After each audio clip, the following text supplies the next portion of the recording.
Alrighty, so we got the Disney movie today. As you can see, Lauren's finally back after like half a year in hiatus. Yes. No, seriously, last time we saw you was like what, Saving Mr. Banks? Probably. Yeah. Oddly enough, another Disney movie. Was it Nebraska? No, it was Saving. No, it was after that. Yeah. So it was Saving Mr. Banks. Almost a flopping. Yeah, oddly enough, another Disney movie. But anyway, so today, quite a different movie with Maleficent, the new Disney reimagining with Angelina Jolie as the main role. I'm not gonna lie, I didn't particularly care for this movie. I thought it was good. It was good for what it was. For what it was, maybe, if I'll be forgiving on that regard. At the same time, there are so many problems with it. I couldn't get past it. What about the end that I didn't like was that she didn't fight back until she got her wings? Like, there's a lot... We're going to get to the third act, because there's a lot of unanswered questions I have until those last 30 minutes alone. That's just... That was the part that really just killed it for me, those last 30 minutes. It was like, oh my god, there's so much... I have so many questions. There's so much I want to know. Mm-hmm. So many plot holes. I'm turning this on so I can say thank you so much. There you go. Thank you. Okay, there you go. That should help cool down a little bit. It's hot. It's summer. It's roasting. It's not roasting. It's not that bad. Well, I guess it's a little roasting. I just think you're just more pale than I am. I am very pale. Look at that. At least I've been working on gaining some color, but you know, it's whether it's failed. It's still in the process. Still in the process. Don't judge. I'll stay pale for everyone. Fair enough. Mm-hmm. Anyway, back to the movie. So, for those who don't know, if you've been living under a rock for the past several months, Maleficent is the reimagining of the story of Sleeping Beauty, except now Maleficent is basically the hero instead of Aurora.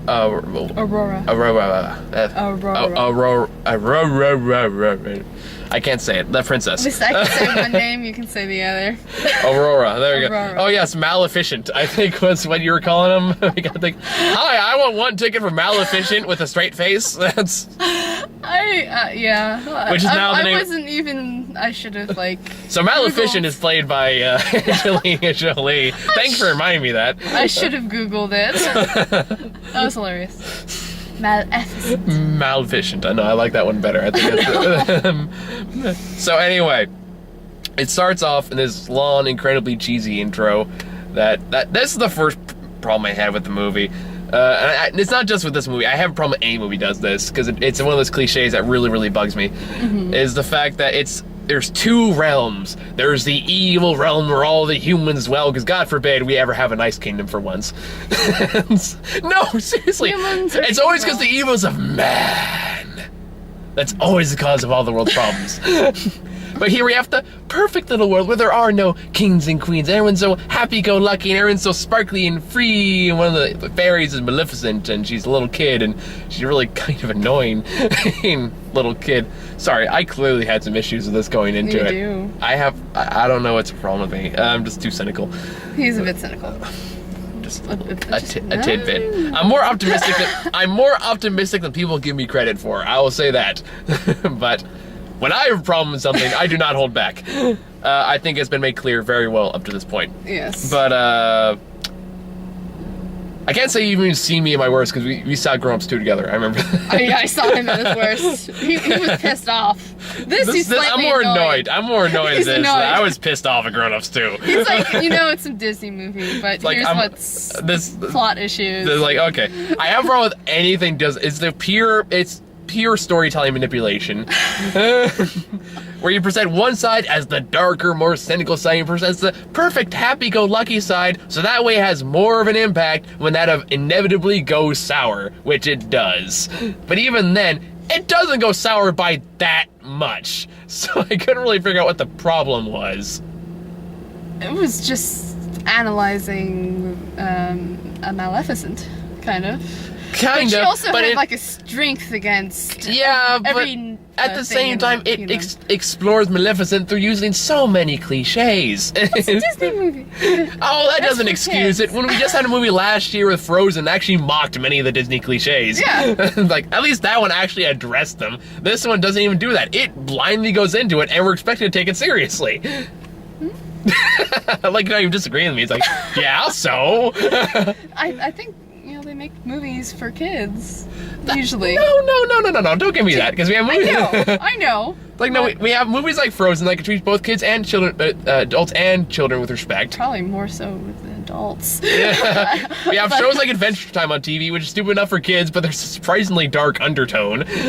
That's on Disney? No, it's on Cartoon Network, but still. It still applies that same general thing. You can easily balance both. You don't need to pander. Yeah. I don't know. I feel like we underestimate what kids can take. Not saying that Maleficent's been a horrible, dark movie. I'm not saying that. We don't need another Red Riding Hood or Snow White and the Huntsman or any of those things.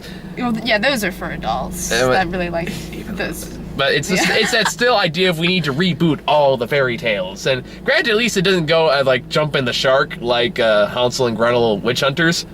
Yeah, at least this it stays kind of close. It stays mostly within the storyline with a couple twists, which I was okay with. But well, anyway, they kept a lot of this fairy tale tropes. The fairy tale tropes. Either way. So anyway, it starts off when she's a kid and she meets a boy named Stefan, I think his name is.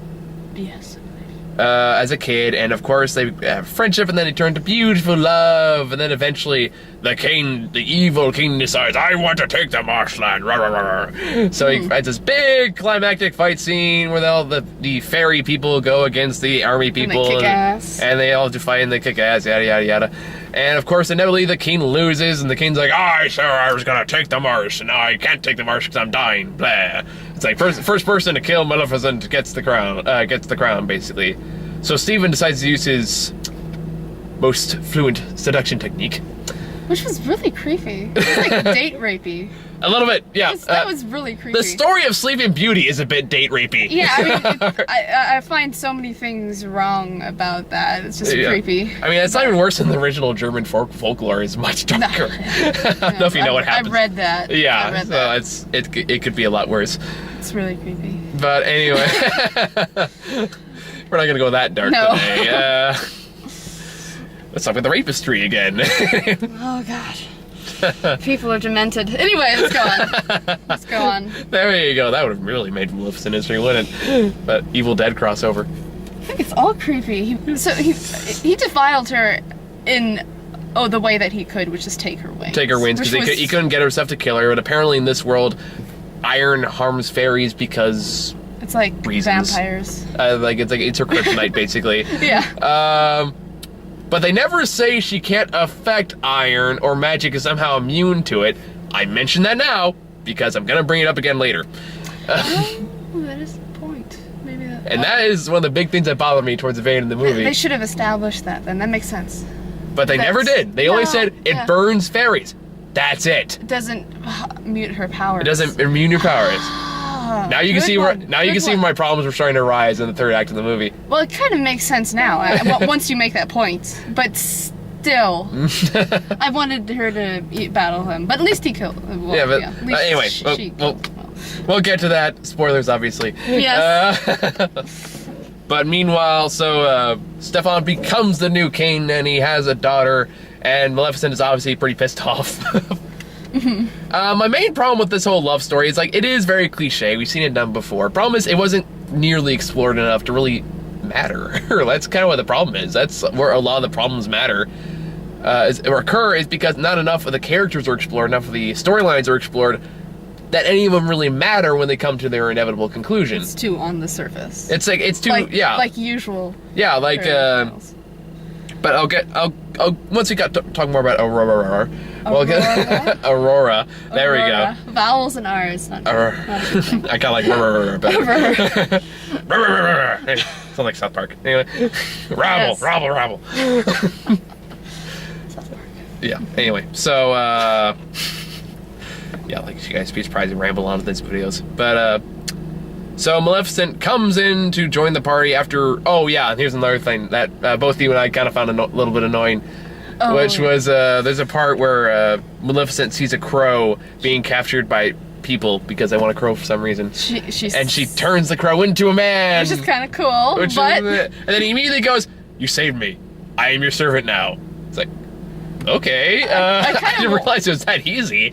Yeah, I wanted a funny scene between them, but... they could have bickered about it at least. Give me something to work with. But I was like... I like that character, though, the crow. He was fine. He's cool. kind of shallow. There wasn't really much to him. Even then, he was kind of like, I'm your servant now. Like, Okay. That's awesome. Sure, why not? You're my minion now. Come along then. You'll provide somewhat witty banter through the rest of the movie. Thank you. Goodbye. All right. So, but it turns out the crow becomes her new spy, and she spies that the king now has a baby daughter, and they have his big coronation ceremony. And then Maleficent crashes the party. Meanwhile, the three fairies from the original movie are here, led by Umbridge, which I thought was hilarious for the wrong reasons. And they're basically there to provide the slapstick comedy through most of the movie. I don't think either. Did you even laugh at any of those? Because I didn't really laugh. I laughed at some, but I think that was more for the littler kids. Yeah, very, very little kids. But where was I going with this? Oh yeah. So, and then she basically says, "I'm gonna curse this child as revenge." And I actually really liked that scene because I loved that scene. Because it was Angelina Jolie just having fun in the role, and she milked it for all it was worth. And that was great. If it was more stuff like that, I would have had a lot more fun with this movie. Because, like, let's face it, Angelina Jolie can play a good evil bitch when she wants to.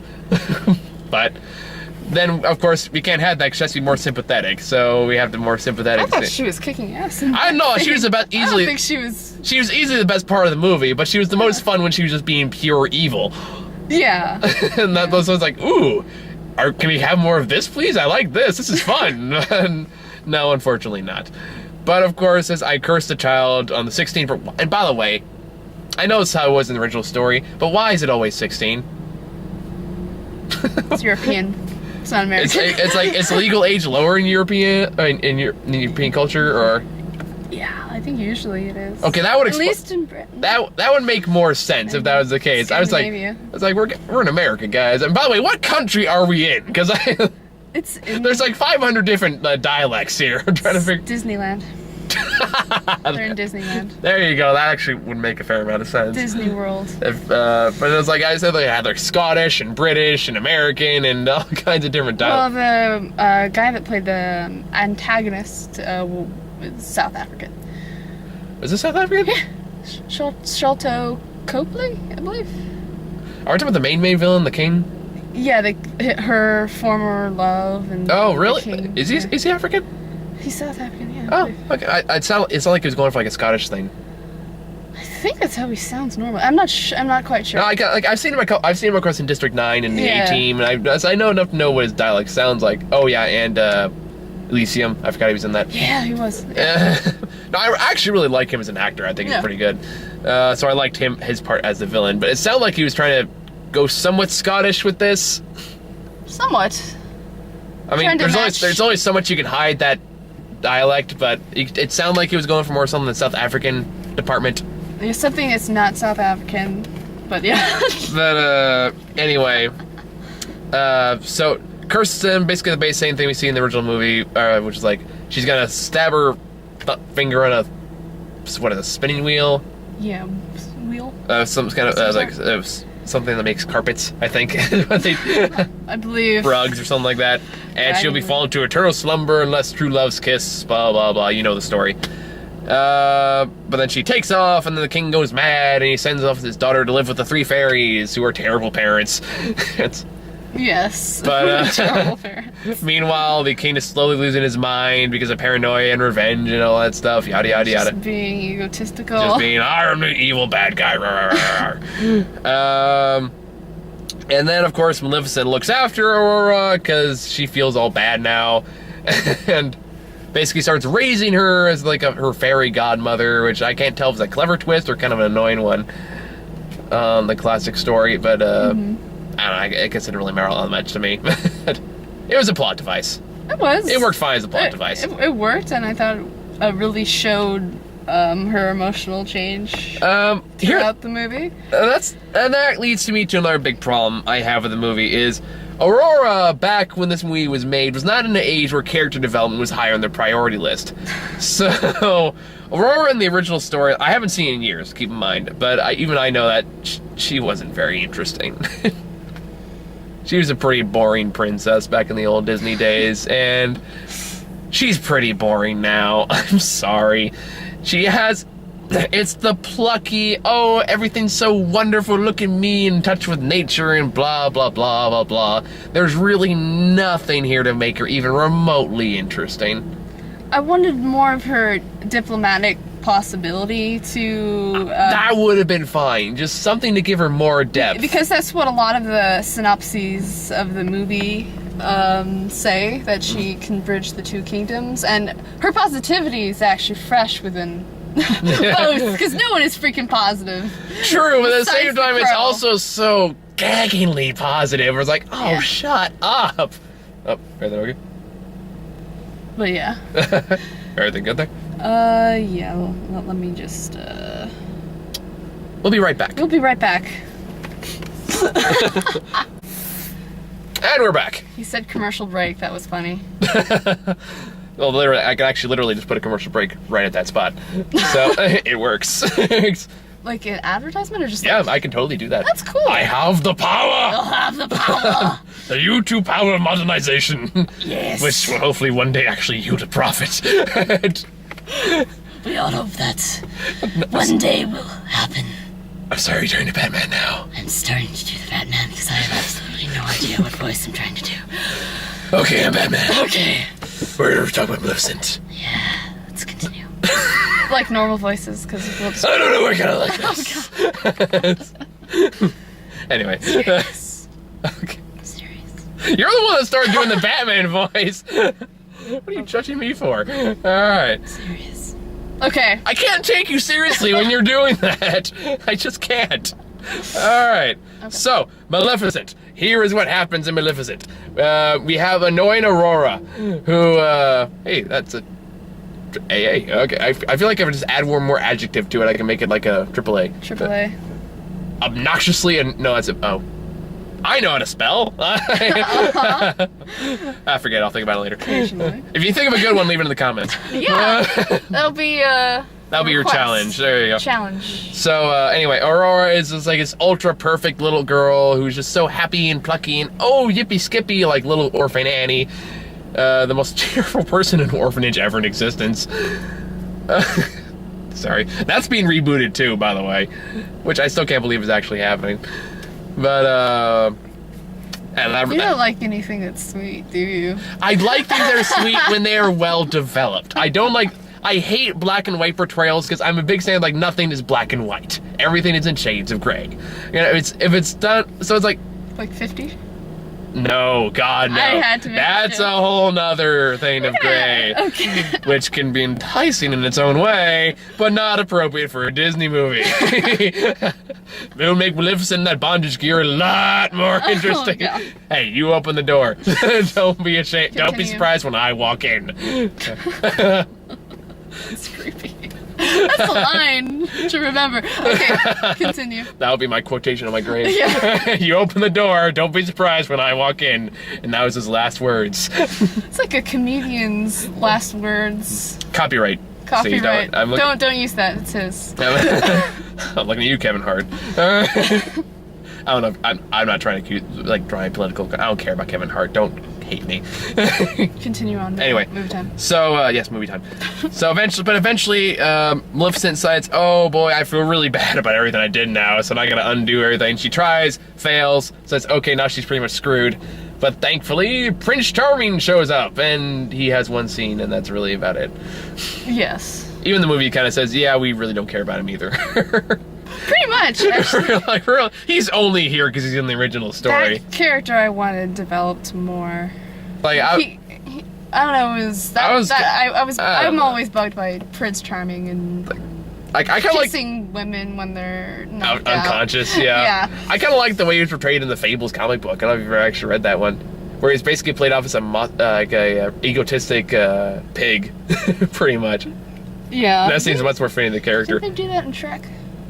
Yeah, they did that in Shrek. Yeah, they did that in Shrek too. Yeah. It's done differently here, where he basically just manipulates everyone. Yeah. He's basically one big con artist. That's interesting. Yeah, so it's actually a very interesting portrayal. Anyway, back to what I was talking about. Yes. So this one, he literally has one scene where they meet, and They're totally in love. And that, apparently. yeah, that's another cliche I can't stand. But they do kind of bring it up. I like that. But that's literally the only scene they have together where they're talking. Well, at least they kind of rolled their eyes at that. Yeah, like I said, even the movie's like, yeah, we don't like it either. He's only in here for plot because the plot demands it. Like that's the only reason he's there. They're like, they're looking on, and they're like, it's like okay, let's just move us along, move us plot along, move on to the next thing, and they do. So naturally, I forget how it happens, but somehow Aurora ends up back in the castle. She is told that.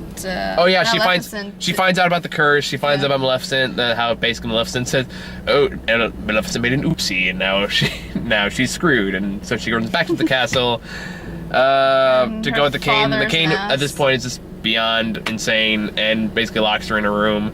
But she's drawn to the rug wielding thingamabobber, and by the way, this is where like all my questions started popping up. Because question number one, they made a point early on establishing that after this curse was stated, the Cane took all the thingamabobbers, burned them all, and threw them all in the deepest dungeon. Here's my thought. Why can't they just dismantle all of them and repurpose the wood? Yeah. I thought that was really like a financially terrible decision. Yeah, so it's like why just destroy all of them? It's like if you just and how do you like transport goods? And it's like, and how do you just what part of that was a good idea? Just leave them all there. Wouldn't you just try? Yeah, and in the freaking castle, where she could get to. You're inviting something bad to happen. I mean, just dismantle them. There are no more pieces, no more rug things. Just move her far, far away. And well, that's what they tried. Yeah, and then or they could have. Well, I don't think. Like, my point is like, why does not dismantle all of them? Problem solved. There's nothing she can stab herself with. Well, they were kind of like dismantled, but but they just burned them all and left them all there like in giant husks. I'm thinking like they weren't really burnt. They were just like terribly burnt. Let's take all the pieces of wood and either use them for fireplaces around the entire kingdom, or use them to build houses and things, or just like. Anything else other than just leave them all in a giant hole. Firewood or art or something. Just anything else would have been helpful than just locking them all in one room and hoping for the best. Well, the spell, I think either way the spell it probably still would have happened, but I'm saying there could have been smarter ways to go about this. Yeah. Or better yet, why was there no guards outside her room? There was one lady. There was one lady who didn't really do much to try to stop her. Well, that was the thing, because the father was totally obsessed with Maleficent, and not you remember Maleficent? No. Maleficent. But however you... dang it. Sorry, I think that's just hilarious. But he had all the knights and all this other people doing things. You couldn't spare two to just, it's like, hey, keep her in there. Self-absorbed. I'm just saying, care about there was a lot you could have done to prevent this from happening. So tied her to the bed. Anything could have been helpful. Yeah. Yeah, they could have Hell, lock her in the dungeon! Like an actual dungeon, not just her room! Well, they could have just locked up her room. Or anything useful would have been good here. It's just like, oh, we're just gonna throw in here and hope nothing bad happens, is basically what happened. Yeah, they did not have any forethought. And that was thought process one of what became a spiral downwards of just, hold on. This doesn't make any sense. So, Maleficent drags Prince Charming. They don't actually call him Prince Charming, by the way. They just call him Philip. Yes, Philip. Yes.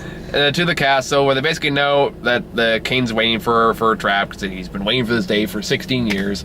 So Maleficent, but surprisingly, meets little to no resistance when she actually goes in there. Gets up to her room after the curse has been done with zero problems. Tries to get Prince Charming to kiss her, and he does, but it doesn't do anything because literally he only met the one day. And now the creepy scene is now over. Which is Maleficent comes in. She gives one big heartwarming speech about how much she's changed him, even though, again, we don't really know Aurora all that well, aside from the fact that she's a really perky child. Yeah, she's the joy that she didn't have. She's the joy, and that I don't know. I feel like if they made it, I prefer more three-dimensional characters, but.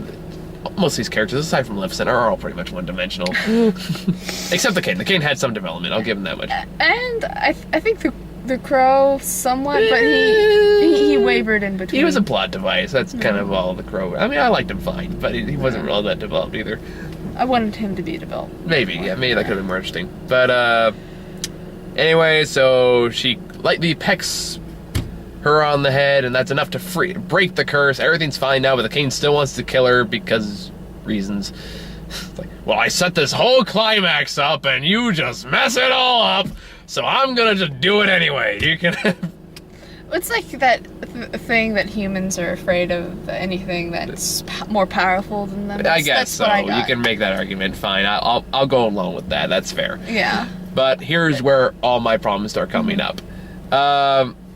Maleficent goes in this big giant room that's obviously set up for a boss fight.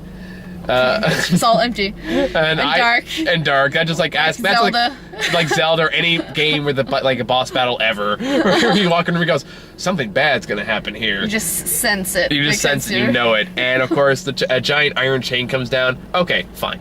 That I can understand that part. That part made sense to me. She was too burned, too distracted to use any of her magic. Fine, I'll go along with that. Yeah. She used enough magic to turn the crow into a fucking dragon, which is another thing of why the hell did you just do that sooner? But that's neither here nor there. Yeah, I mean, as soon as I saw that the room was all dark and creepy looking, I would have been like, you're a dragon now. Yeah, there you go. Just explore this Just like shit. blow fire into the room. Preemptive measure. Just clean this out. And I know they're hiding. Make it sanitized. But then all the people come out in iron armor and iron swords, basically everything made of iron because that's her kryptonite.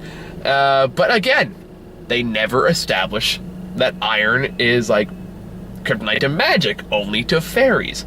Only to her skin. Only to her skin, or specifically her skin. So, here's where I have problems. After the dragon rips off the chains from Maleficent, what does she do then? Nothing. She kind of cowers. She cowers.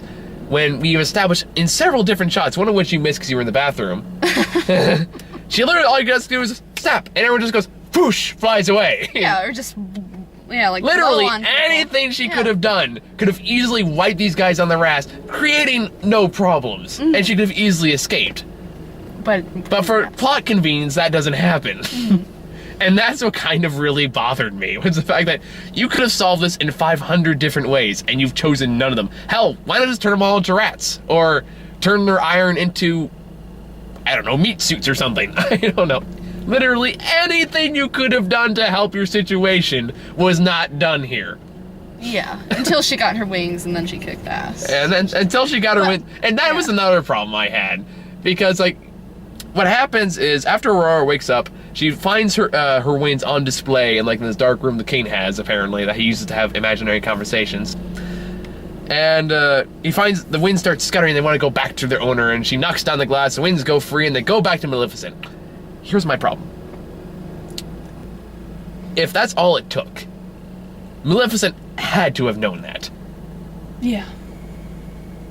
Why couldn't she just say, I won't curse your daughter if you give me my wings back? Or really just go in there and go, I want my wings back, give them back to me now. Or really done that at any point over the 16 years she waited over the course of this movie. Yeah, or taken her whole nature army and like you could ransack the place. There are so many, like I feel like that's kind of my problem with the final act. It's like I feel like there are so many ways we could have avoided this entire situation. And the fact you didn't use any of them makes no sense. Maybe she thought her wings were gone forever. Maybe she didn't know that they existed anymore. She knew she had to make him as a trophy. She had the crow. She could have easily tracked him down. She had to know this was happening. Yeah, it would have made sense if it was like in an underground room with no windows. But there's a clear window right by the wings. Yeah. Used for lighting for dramatic effect. She could have tracked these things down.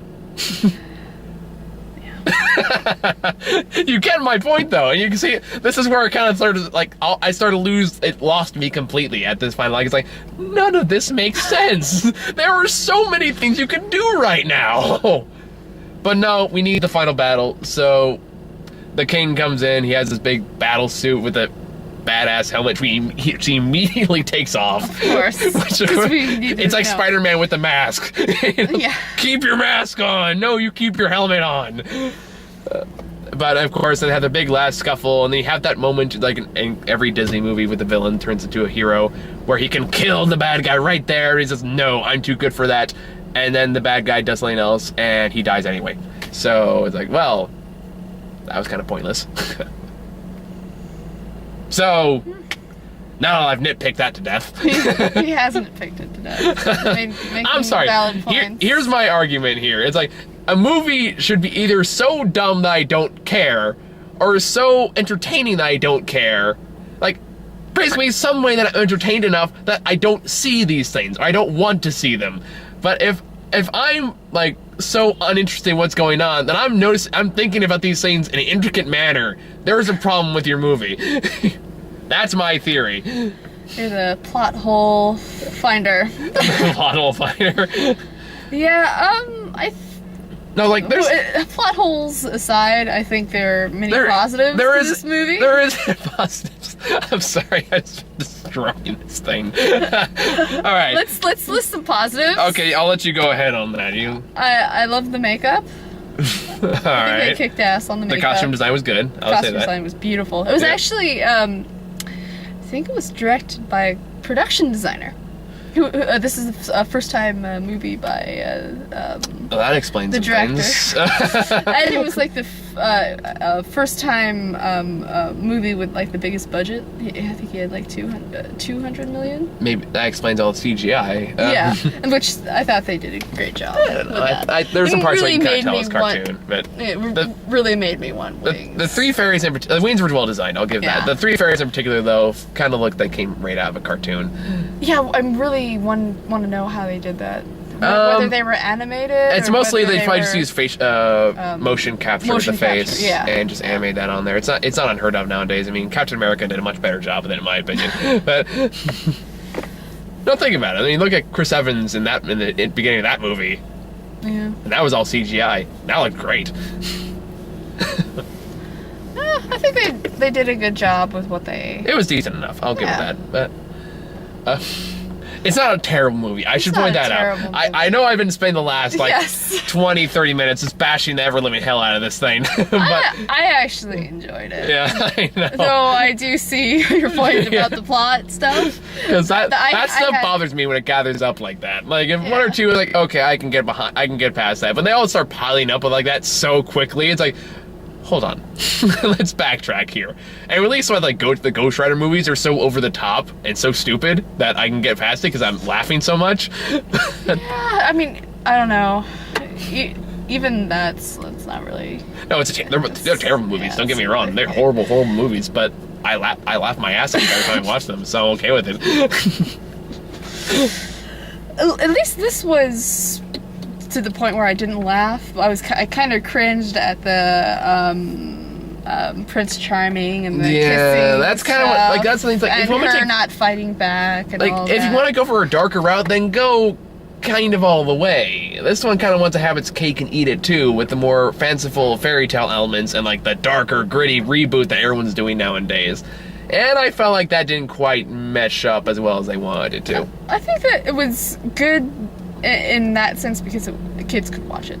I think. Yeah, but there's some darker material that kids can watch too. It's not exclusive to adults in that regard. Yeah. But I feel like it's like, again, it's all about finding balance. Like for this stuff, you either gotta go all fairy tale or you gotta go really into the gritty stuff. I'm not sure you can go the in-between route like they're trying. I'm not saying I want another Snow White and a Huntsman. I'm not. Don't get me wrong. This movie was a lot better. Yeah, it was. I'll give it that much. I actually haven't seen that. I've seen enough. I've heard reviews. But it's better than Red Riding Hood. Yes. But yeah, do you have any more positive things you want to share? I feel like I'm just negative Nancy over here. I think Angelina Jolie kicked ass. Oh, she was good. I liked her. She was fun. I loved all of her monologues. Yeah, she was good. I mean, again, I liked her when she was really evil. That's one of the Yeah, that was a great scene. Like that's when I can tell the actor was having a ton of fun doing that. That's when I felt like it was at its best. And also she showed off subtle emotion when she was dealing with the baby and stuff. It's Angelina Jolie. I mean, it's kind of hard. Even in Kung Fu Panda, she was good. So.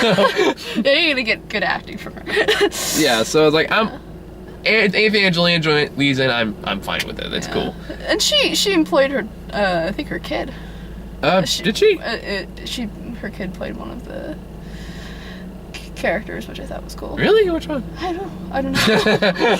I remember reading about it. Is that like Stephen Colbert in The Hobbit 2, where he just kind of like in the background? What? You didn't know that? No. Stephen Colbert and his family make a cameo in The Hobbit 2. That's awesome. Yeah. That's cool. I've learned something. Yeah. Yeah, so, I don't know, you got anything else? I feel like I've said my piece. No, I think, you've ripped the movie apart. This is what I do. I take your dreams and your childhood and I rip it to shreds. Who's the real evil one here now, biatch? And I listed the positives. Yeah. I think it was an entertaining movie. I think you're just way more optimistic than I am. I am just more in general. optimistic in general. I am way too bitter. Well, I think it's good from like a storytelling point to actually judge stories so you know what you like. At least you know what you like. Fair enough. And yeah, take that, haters. I know, like, what's gonna happen? It's like we get almost no comments to Aim except for like 12 Years a Slave. This is gonna be the one. This is where we find all the people who like love and like cult follow this movie, because there's always one for every Disney movie. And they are gonna spam me with hate comments.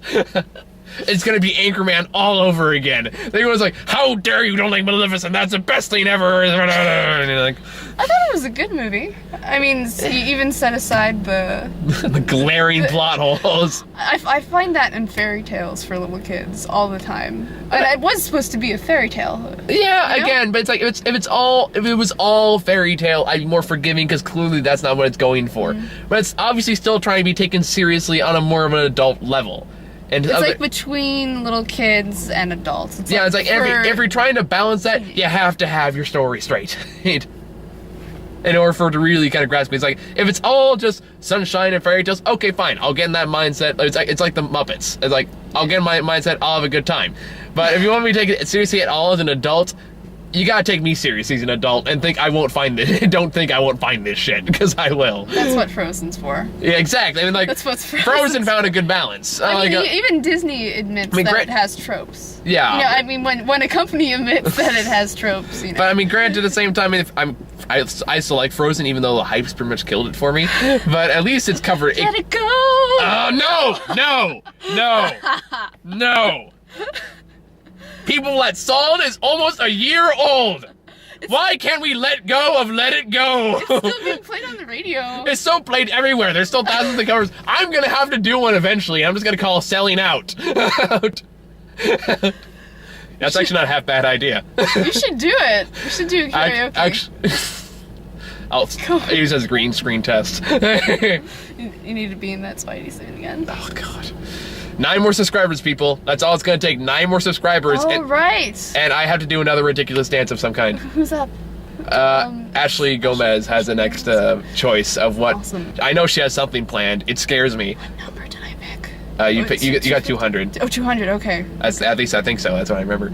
Okay. So, subscribe. Yeah. Subscribe.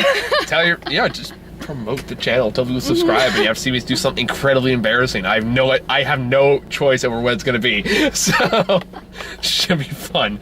All right, let's move on to trailers. Yeah. A lot of these we've gotten before, so I'm not going to spend too much time on them. We got another trailer for Earth to Echo again. You got the tail end of it. Oh, I watched it like twice before. Yeah, so it looks like, I've said it before, I'll say it again, it looks like if E.T. was directed by Michael Bay. It'll be interesting. For PG-13. Was PG PG-13? PG-13. Okay, yeah, so yeah, that's about Michael Bay standards. Guardians of the Galaxy, talked about before, can't wait. Yeah, I'm excited. It also comes out the day before I leave for vacation. Oh, dang. So I'm definitely going to the midnight showing of that. That should be fun. Other one, movie that just got pushed back, Jupiter Ascending. It looks like a mind trip. It looks interesting. I don't know, it has Channing Tatum with eyeliner. That alone leaves me skeptical. It has Sean Bean, which means whoever gets to see that movie with me, we're just gonna take bets to see when he dies. When he dies. It's either Sean Bean or Clive Owen. Sean Bean is died in almost everything he's in. Clive Owen too. Because Clive Owen does one? Yeah. Well, there you go. I learned something new today too. But either way, that's actually not bad. I'm gonna make a pool like with the reviewer team before the movie comes out. It's like, okay, I bet Sean Bean's gonna die within the first act. Runtime, give a bet. It's like a first, second, third act, and the fourth one is just he never dies at all. Should be surprising. That would be hilarious. That would be the greatest twist in the movie. Yeah. Sean Bean's still alive. Oh my god, I never saw that coming. It'll be the best twist since Sixth Sense. Yes. But yeah, I don't know. That looks okay. That's cool. And last one, again, we keep getting the teaser for this. I don't know why. How to Train Your Dragon 2.